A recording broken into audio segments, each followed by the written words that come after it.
Praise the Lord. கர்த்தருடைய பரிசுத்த நாமத்திற்கு மகிமை உண்டாவதாக. மீண்டும் உங்களை சந்திப்பில் கர்த்தருக்கு நான் நன்றி செலுத்துகிறேன். நாம் திருப்பிக் கொள்வோம். இன்று சங்கீதத்தின் புத்தகம் 46வது அதிகாரம் 10வது வசனம்.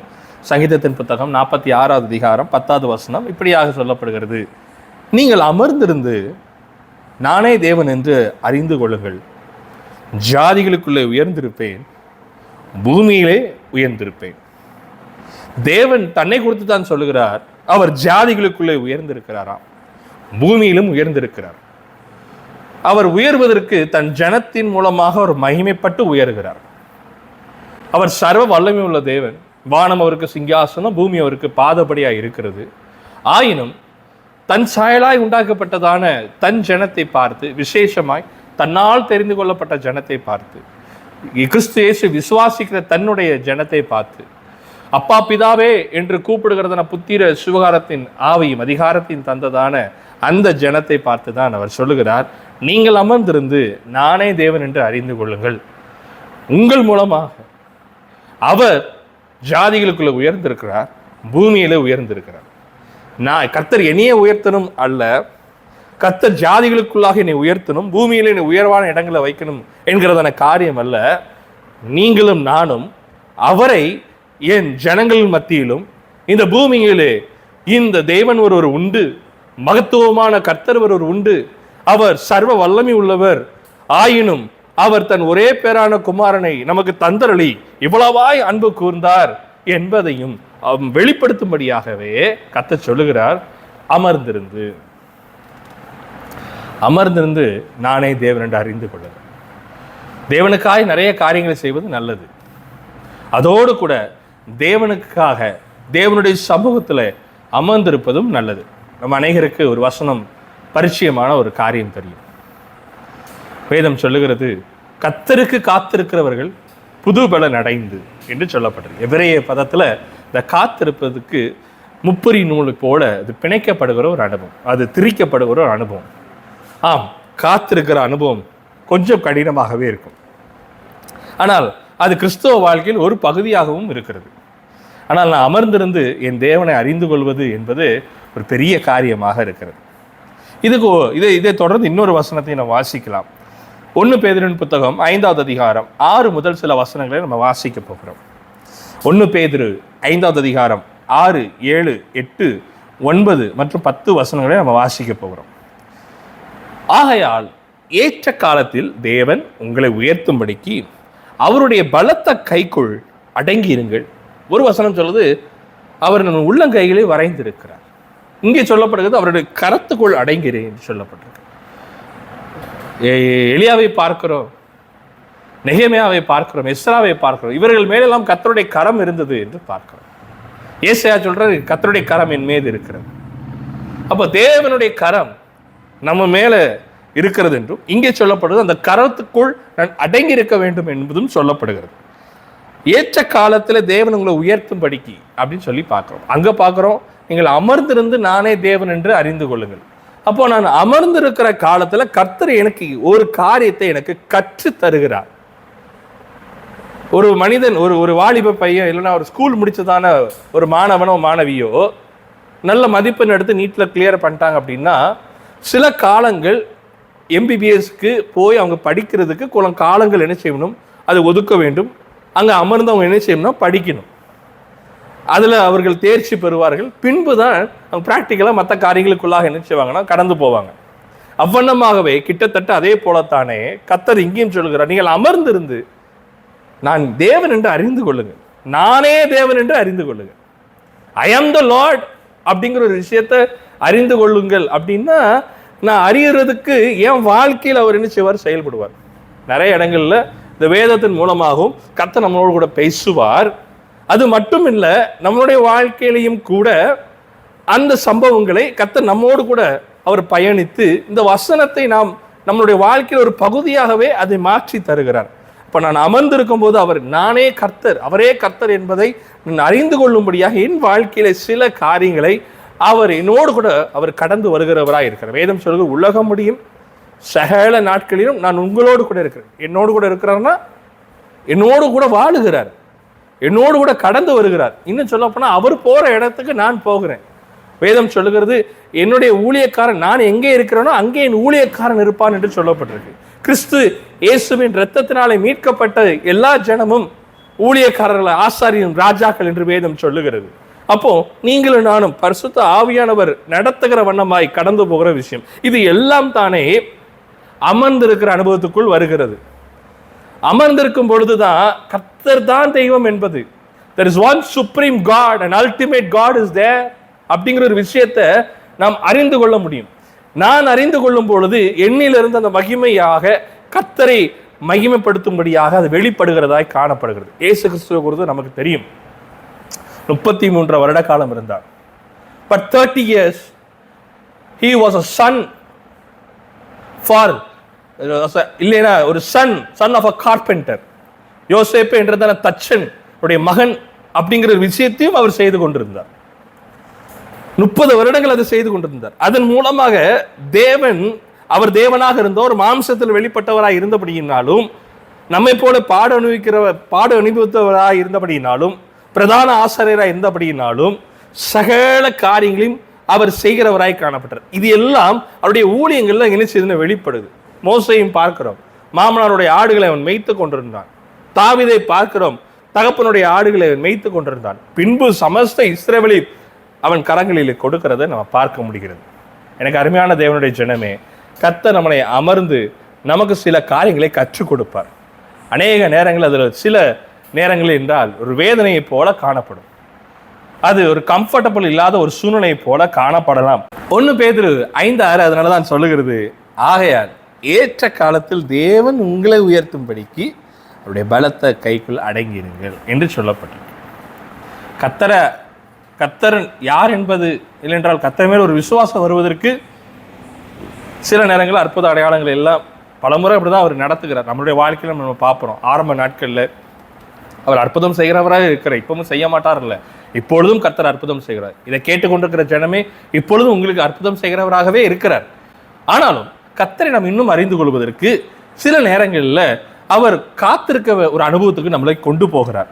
அதனாலதான் ஏற்ற காலத்தில் தேவன் உங்களை உயர்த்தும்படிக்கு என்று சொல்லப்படுது. எல்லாம் அவர் கரத்தில் இருக்கு. அதன் காலத்தில் அவர் நேர்த்தியாய் செய்கிற தேவன். இந்த 7வது வசனத்தை பார்க்கும்பொழுது 1 பேதுரு 5:7, அவர் உங்களை விசாரிக்கிறவரானபடியினால் உங்கள் கவலைகளெல்லாம் அவர் மேலே வைத்து விடுங்கள். ஏன் அதை தொடர்ந்து இது வருது அப்படின்னு பார்த்தீங்கன்னா, இந்த அமர்ந்திருக்கும் போதும் இந்த ஏற்ற காலம் வரைக்கும் அவர் கரத்தில் அடங்கி இருக்கும் பொழுதும் அந்த அந்த அனுபவத்தில் கிட்டத்தட்ட இப்போ ஒரு வனாந்தரத்தை போல தான் காணப்படும். எல்லா உறவுகள் இருந்தாலும் ஒரு தனித்து விடுவதை போல சில நேரங்களில் சூழ்நிலைகள் வரலாம், சில நேரம் பெரும்பாலும் வரலாம். அந்த வேளையில கர்த்தர் சொல்கிறார், நான் உங்களை விசாரிக்கிறபடினாலே, அவர் உங்களை விசாரிக்கிறவரானபடினாலே உங்கள் கவலையெல்லாம் அவர் மேல வைத்து விடுங்கள் என்று சொல்லப்பட்டிருக்கு. அதை வைக்கும் பொழுதுதான் அடுத்த வசனம் பாருங்க, தெளிந்த புத்தி உள்ளவர்களாய் இருங்கள். கவலை இருந்தா தெளிந்த புத்தி வராது. விழித்திருங்கள். கவலை இருந்தா சோர்வு தான் வரும், விழித்திருக்க முடியாது. ஏனெனில் உங்கள் எதிராளியாகிய பிசாசானவன் கர்ச்சிருக்க சிங்கம் போல எவனை விழுங்கலாமோ என்று வகை தேடி சுற்றி திருகிறான். அடுத்தடுத்த வசனம் வந்துகிட்டே இருக்கு பாருங்க. அவர் உங்களை விசாரிக்கிறபடி கவலையெல்லாம் வச்சிருங்க. ஒருவேளை கவலையை வைக்க முடியும்னா இந்த புத்தி தெளிவா யோசிக்க முடியாது, காரியங்களை செயல் முடியாது, விழித்திருக்க முடியாது, ஜாக்கிரதையா இருக்க முடியாது. பிசாசனவன் அந்த கவலையை வச்சே நம்மளை மூழ்கடிச்சு கர்த்தருக்குள்ளாக நம்ம உயராதபடி நம்மளை கீழே கொண்டு போயிடுவான். வேதத்துல நிறைய இடங்கள சாட்சிகளை, எலியாவை நமக்கு தெரியும், வானத்துல இருந்து அக்கினி இறக்கின ஒரு வார்த்தை இந்த கவலையை அவனுக்கு, அந்த கவலைக்கு அப்படி இடம் கொடுத்துட்டான். கவலை தூக்கி கர்த்தர் மேல வைக்க முடியல. நான் பிதாக்களை பார்த்த உத்தம நல்ல போதும் கர்த்தாவே அப்படின்னு ஒரு வார்த்தைக்காக ஏசபேல் சொன்ன அந்த ஒரு வார்த்தை, இவனுடைய வார்த்தை கேட்டு வானத்திலிருந்து கர்த்தர் அக்கினியே இறக்குறார். ஆனா இன்னொரு ஸ்திரீ சொன்ன வார்த்தை அவனால் அது மேற்கொள்ள முடியல. காரணம் அந்த கவலை அவனை மூடிட்டு. பிசாசானவன் இங்க சொல்லப்படும், ஏனெனில் உங்கள் எதிராளியாகிய பிசாசானவன். நமக்கு ஒரே ஒரு எதிராளி தான். உலகத்துல எந்த மனுஷனும் எதிராளி அல்ல, ஒருவனே எதிராளி.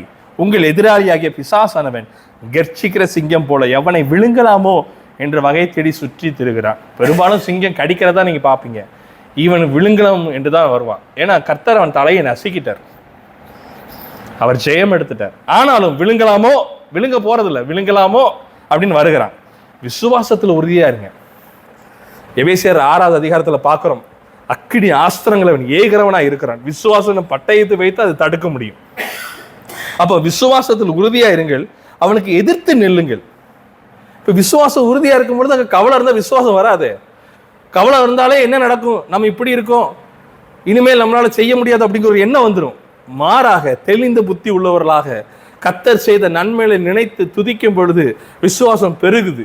விசுவாசம் பெருகும் பொழுது அறிக்கை இடுகிறோம், கர்த்தர் செயல்படுவார். உங்களுடைய வார்த்தையை கொண்டு பெரிய காரியங்களை அவர் செய்கிறார். இங்கே சொல்லப்படுகிறது, விசுவாசத்துல உறுதியா இருந்து அவனுக்கு எதிர்த்து நில்லுங்கள். உலகத்தில் உள்ள உங்கள் சகோதரிடத்தில் அப்படிப்பட்ட பாடுகள் நிறைவேறி வருகிறது என்று அறிந்திருக்கிறீர்களே.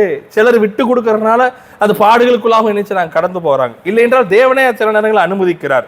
கிறிஸ்து இயேசுவுக்குள் நம்மை தமது நித்திய மகிமைக்கு அழைத்தவராய் இருக்கிற சகல கிருபையும் பொருந்திய தேவன் தாமே கொஞ்ச காலம் பாட அனுபவிக்கிற உங்களை சீர்படுத்தி, ஸ்திரப்படுத்தி, பலப்படுத்தி நிலைநிறுத்துகிறார்.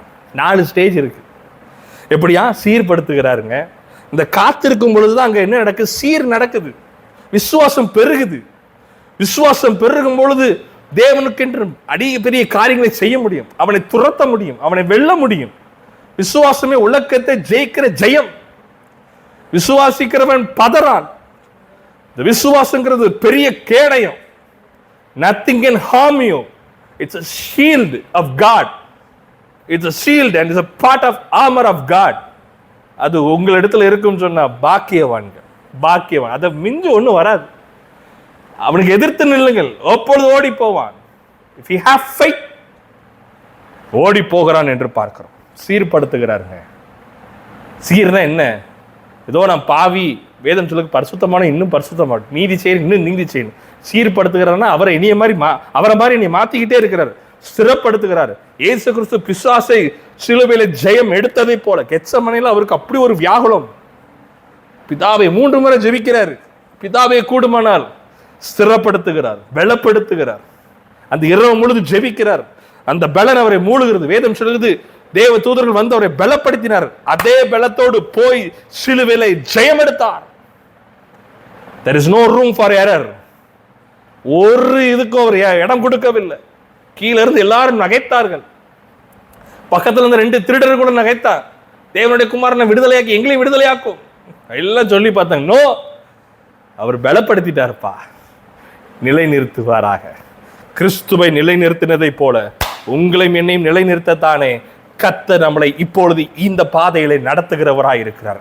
ஆகையால் கொஞ்ச காலம் பாட அனுபவிக்கிற உங்களை சீர்படுத்தி, ஸ்திரப்படுத்தி, பலப்படுத்தி நிலைநிறுத்துகிறார். ஆகையால் அவருடைய பலத்த கரத்துக்குள் அடங்கி இருக்கும் பொழுது நானே தேவன் என்று அறிந்து கொள்வீர்கள். You serve a mighty God. நீங்கள் ஆராதிக்கிற தேவன் வல்லமை மிக்கவர்.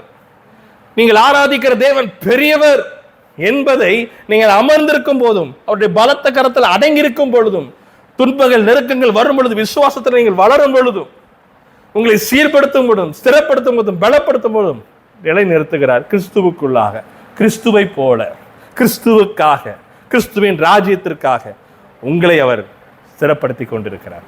ஆமென். ஈசாக்கை குறித்து நம்ம பார்க்கலாம். ஆதியாகமத்தின் புத்தகம் 26வது அதிகாரம் 1வது வசனத்திலிருந்து நம்ம பார்க்க போகிறோம். 26வது அதிகாரம் முழுவதுமே நம்ம இதுக்கு முன்னாடி பார்த்ததான காரியங்கள், அவன் எப்படி அமர்ந்திருந்தான், எப்படி கீழ்ப்படிஞ்சான், அதனால என்னென்ன பிரச்சனைகள் அவனுக்கு வந்துச்சு, அதன் மத்தியிலையும் கர்த்தர் அவனை எப்படி நடத்தினார், வாக்குத்தத்தங்களை எப்படி அவர் நிறைவேற்றினார், கொடுத்தார், செயல்படுத்தினார், எப்படி அவனை நிலைநிறுத்தினார், அப்படி எல்லாத்தையும் நம்ம இங்கே பார்க்கலாம். ஆதியாகமம் 26வது அதிகாரம் முழுவதும் நீங்கள் வாசித்து தியானிப்பீங்கன்னா கர்த்தர் உங்களோட நிறைய விஷயங்களே அவர் பேசுகிறார். அங்கேதான் 100 மடங்கு ஆசீர்வாதம், ரெகோபோத்தின் காரியங்கள் எல்லாம் பேர்ஷேபா வரைக்கும் அங்கே வருகிறத பார்க்கலாம். சரி, இப்பொழுது நம்ம திருப்பிக் கொள்வோம். ஆதியாகமம் 26வது அதிகாரம் சொல்லுகிறது, ஆபிரகாமின் நாட்களில் உண்டான பஞ்சத்தை அல்லாமல் பின்னும் ஒரு பஞ்ச காலத்திலே உண்டாயிற்று. அப்பொழுது ஈசாக்கு பெலிஸ்திருக்கும் ராஜாவாகிய அமலேக்கின் இடத்தில் கேராக்குக்கு போனான். கர்த்தர் அவனுக்கு தரிசனமாகி, நீ எகிப்துக்கு போகாமல் நான் உனக்கு சொல்லும் தேசத்திலே குடியிரு, இந்த தேசத்தில் வாசம் பண்ணு, நான் உன்னோடு கூட இருந்து உன்னை ஆசீர்வதிப்பேன், நான் உனக்கு உன் சந்ததிக்கும் இந்த தேசங்கள் யாவையும் தந்து உன் தகப்பனாகிய ஆபிரகாமுக்கு நான் இட்ட ஆணையை நிறைவேற்றுவேன். ஆபிரகாம் என் சொல்லுக்கு கீழ்ப்படிந்து என் விதிகளையும் என் கற்பனைகளையும் என் நியமங்களையும் என் பிரமாணங்களையும் கை கொண்டபடியினால் நான் உன் சந்ததியை வானத்தின் நட்சத்திரங்களைப் போல பெருக பண்ணி உன் சந்ததிக்கு இந்த தேசங்கள் யாவையும் தருவேன், உன் சந்ததிக்குள் பூமியில் உள்ள சகல ஜாதிகளும் ஆசீர்வதிக்கப்படும் என்றார். ஈசாக்கு கேராரிலே குடியிருந்தான் என்று வேதம் சொல்லுகிறது. கர்த்தர் சொன்னார், நீ இந்த பெலிஸ்திய தேசத்துல கேராரில் என்ன செய்ய இருந்துக்கோ. அவன் எகிப்துக்கு தேசத்துக்கு போகலான்னு நினைக்கிறான். ஏன் அப்படின்னா அங்கே பஞ்சம் உண்டாயிட்டு. பஞ்சத்தில் வரும்பொழுது கூடிய மட்டும் வேற ஒரு இடத்திற்கு போனால் நம்ம சேகரித்ததான சொத்துக்களோ இல்லை பணங்களோ மற்ற காரியங்களோ நம்முடைய வாழ்வாதாரத்தை சற்று பாதுகாத்து கொள்ளலாம் அப்படிங்கிறது ஒரு எண்ணம் வரும். நம்மளுடைய நியாயாதிபதிகள் புத்தகத்தில் நீங்கள் பார்ப்பீங்க அப்படின்னா நெகோமி இவர்கள் எல்லாரும் எங்கே பெத்லஹேம்லேருந்து அவர்கள் என்ன செஞ்சார்கள் என்றால் அப்பத்தின் வீட்டிலேருந்து மோவாவுக்கு போனாங்க. காரணம் இதுதான், ஒரு பஞ்சம் வரும்பொழுது.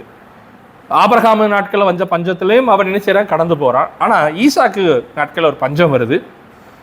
இந்த நாட்களில் கர்த்தர் சொல்கிறாரு ஈசாக்கிட்ட, வேற எங்கேயும் போகாத, இங்கே இருந்துக்கோ. ஆனால் அவனுக்கு இருக்க பிரியம் இல்லை. ஆனால் கர்த்தர் சொல்லிட்டாரே நம்ம இருக்கணும். சில நேரங்களில் கர்த்தர் நமக்கு சில காரியங்களை சொல்லுவார், இங்கே இரின்னு சொல்லுவார். ஆனால் நம்மளால் அங்கே இருக்க முடியாது. ஆனாலும் கர்த்தர் சொன்னதுக்காக அந்த தேசத்தில் நம்ம இருப்போம்னு சொன்னால் கர்த்தர் உங்களோடு கூட அவர் இடைபடுவார். கர்த்தர் உங்களை ஆசீர்வதிப்பார். அவருடைய வாக்கு தத்தங்களும் அவர் உங்கள் மேலே வைத்திருக்கிற திட்டங்களும் தீர்மானங்களும் அது தொடர்ந்து என்ன செய்யும்னா அங்கே நிறைவேறுகிறத நம்ம பார்க்க முடிகிறது. அப்போ கர்த்தர் சொன்னதுக்கு கீழ்ப்படுகிறதுக்கு அவன் அந்த தேசத்தில் விரும்பாத தேசத்தில் தான் இருந்தான். அவருடைய பலத்த கருத்துக்குள்ள அடங்கி இருக்கும் பொழுது it is not easy, it's not comfortable. ரொம்ப ஒரு சஃபஸ்டிகேட்டடாக அங்கே இல்லை. எதுனாலும் நடக்கலாம், 50-50 சான்ஸ் தான். அது சர்வைவ் பண்ணுறான், பண்ணலாம், இல்லைன்னா எல்லாம் போனாலும் போகலாம். ஆனால் கர்த்தர் சொல்லிட்டார் அப்படின்னு சொல்லி பெலிஸ்திய தேசத்தில் என்ன செய்யறான், இருக்கிறான். தேவன் தந்த சொத்துக்களை நான் பாதுகாக்கணுங்கிறது அல்ல, கர்த்தருடைய வார்த்தைக்கு கீழ்ப்படிவதே ஈசாக்கு முதன்மையாய் அவன் எடுத்துக்கொண்டான். இன்னைக்கு கர்த்தர் உங்களோடு கூட பேசி கொண்டிருக்கிறார். கர்த்தர் கொடுத்த ஆசீர்வாதம் முக்கியமா இல்லை கர்த்தர் முக்கியமா? கர்த்தர் தான் முக்கியம். கர்த்தர் சொல்லுகிற வார்த்தை தான் முக்கியம். அதன்படி நடக்கிறது தான் முக்கியம். அப்படி நடக்கிறவர்களுக்கு மேல் கர்த்தர் மிகுந்த கவனமும் கிருபையும் வைத்திருக்கிறார். அதுக்கு சொல்லப்பட்டிருக்கு பாருங்க, உன் மூலமாக உன் சந்ததிக்குள் பூமியெல்லாம் சகல ஜாதிகளும் ஆசீர்வதிக்கப்படணும். இந்த வசனம் ஈசாக்கின் மூலமாக இயேசுவின் மூலமாக இன்னைக்கு நமக்கு வந்திருக்கு. நம் மூலமாக வேதம் சொல்லுது, இயேசு கிறிஸ்து சீஷர்களை பார்த்து சொன்னா உலகமே எங்கும் போய் சாட்சிகளாயிருங்க. அதனால என்ன அர்த்தம்? ஈசாக்கை போலத்தான், ஈசாக்கு இயேசுக்கு ஒப்பா இருக்கிறார்.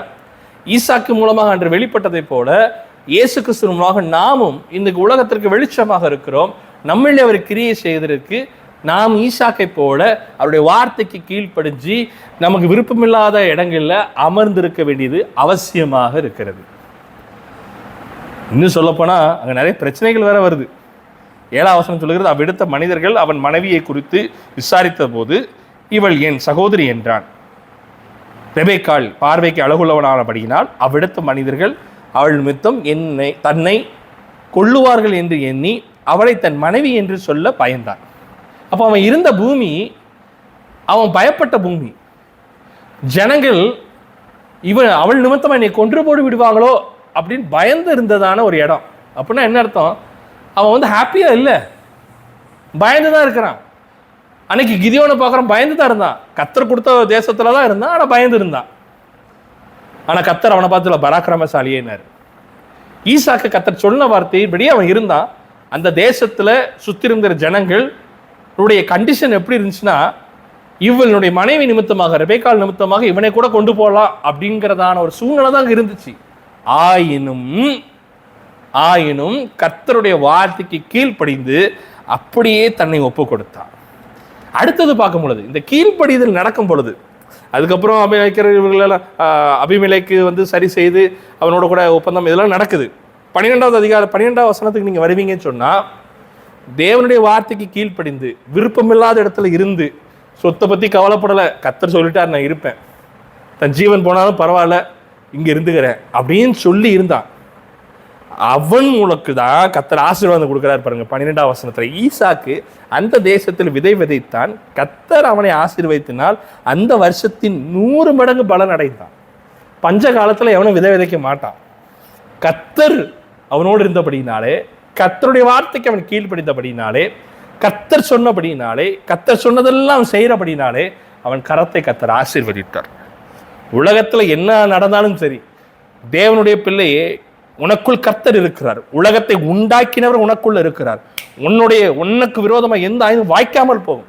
உலகம் பஞ்சமா இருக்கலாம், எகிப்து முழுதும் பஞ்சம்.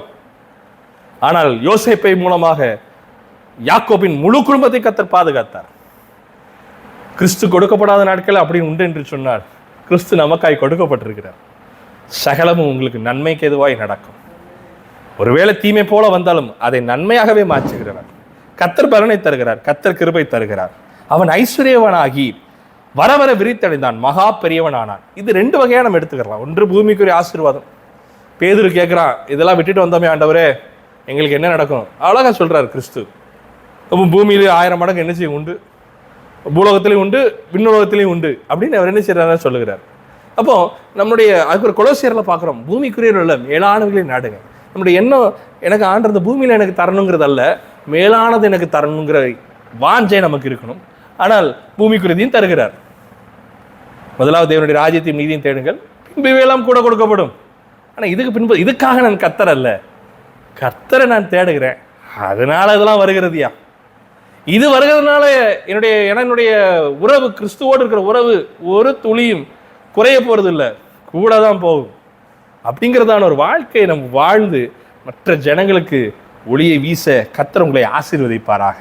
14ஆம் வசனம் சொல்லுது, அவனுக்கு ஆட்டு மந்தையும் மாட்டு மந்தையும் அநேக பணிவிடக்காரரும் இருந்தபடியினாலே பெலிஸ்தியர் அவன் பேரில் பொறாமை கொண்டார்கள்.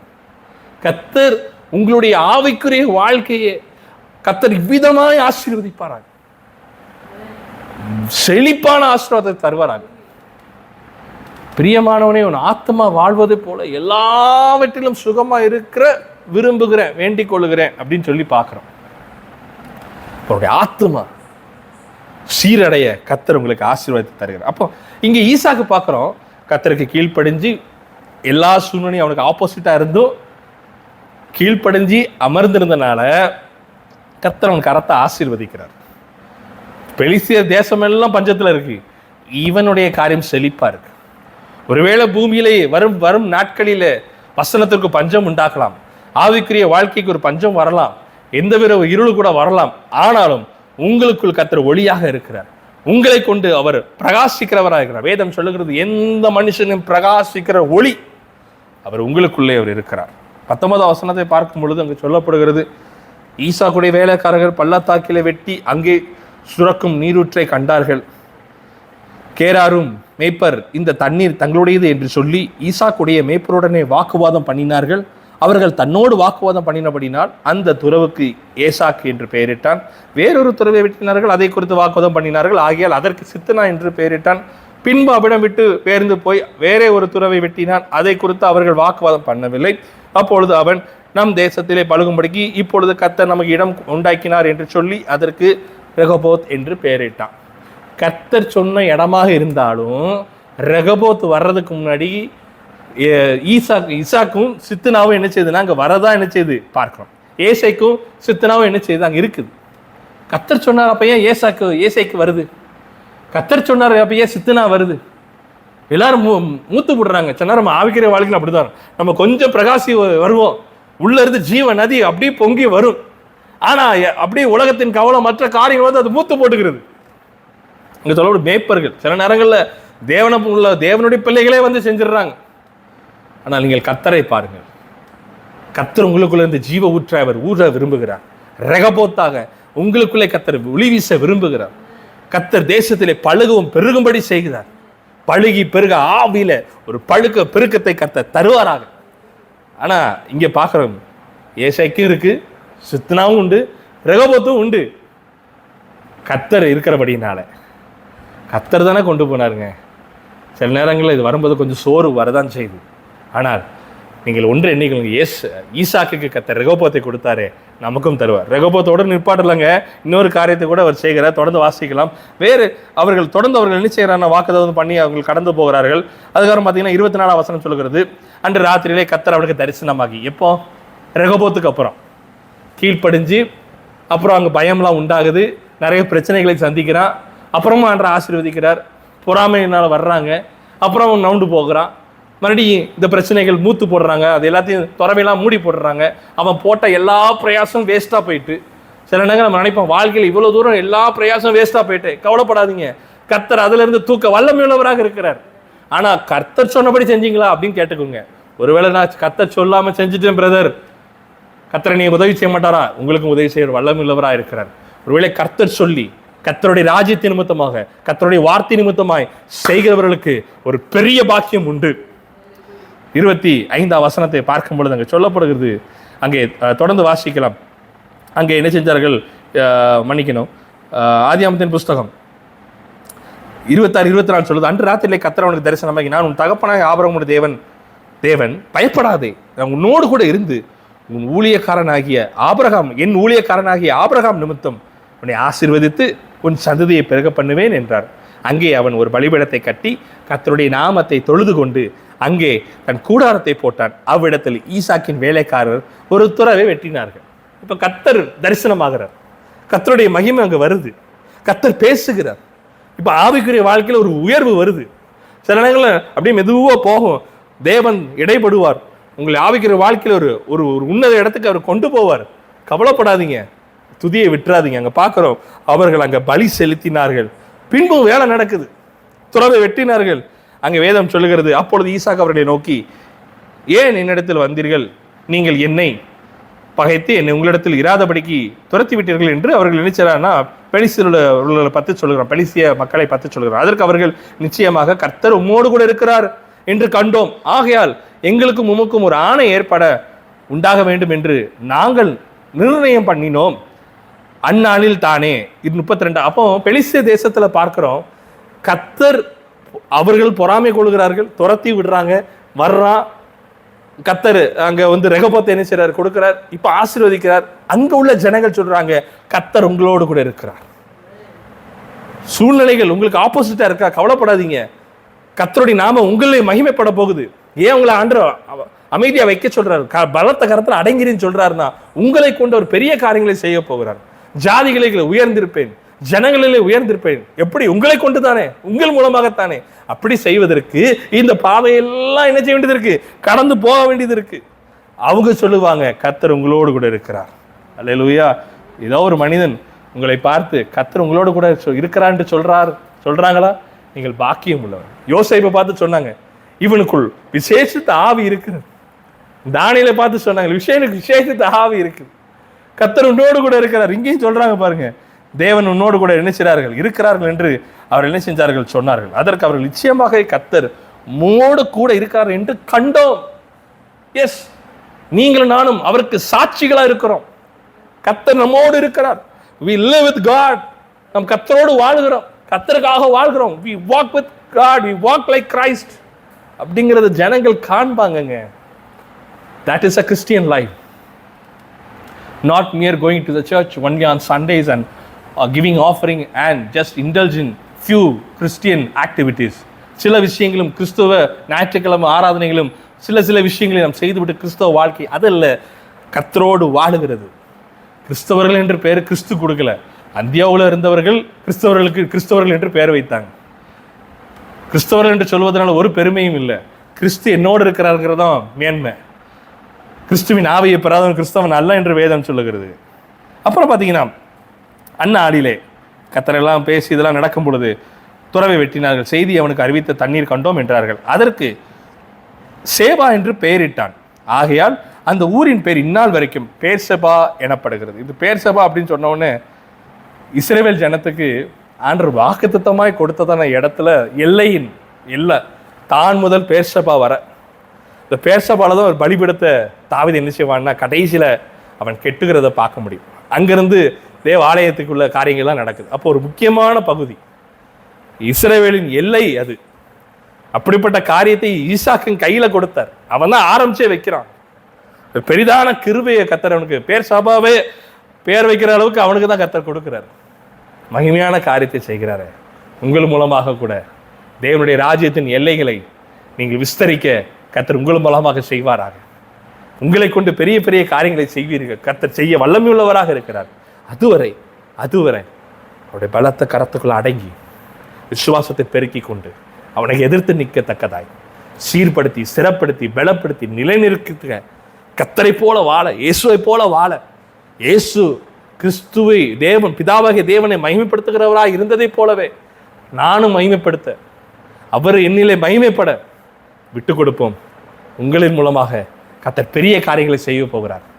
ஈசாக்கு கொடுத்த வாக்குத்தத்தை நிறைவேற்றினது போலவே உங்களுக்கு கொடுத்த வாக்குத்தத்தை அவர் நிறைவேற்ற வல்லமை உள்ளவராக இருக்கிறார். கர்த்தர் உங்களை ஆசீர்வதிப்பாராக.